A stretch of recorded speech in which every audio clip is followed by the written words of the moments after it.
Israel Kazi amethibitisha kwamba afisa wa juu wa Irani Ali Larijani aliuawa katika shambulio la anga la Israel usiku wa jana Jumatatu.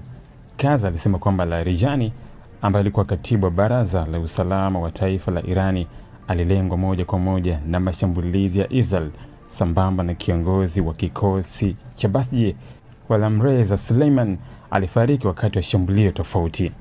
Waziri wa ulinzi wa Israel alieleza shambulio hilo kama hatua ya kulenga wanachama wa mhimili wa uovu, na aliunganisha kifo hicho na mashambulizi yaliyofanywa dhidi ya viongozi wengine wakuu wa Irani, akisema walioungana katika kina cha moto wa Jehannam pamoja na mpango wa uangamivu wa Khamenei.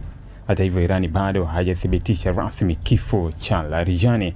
Badala yake, vyombo vya habari vya serikali ya Irani vilitoa picha ya ujumbe wa mkono unaodaiwa kuandikwa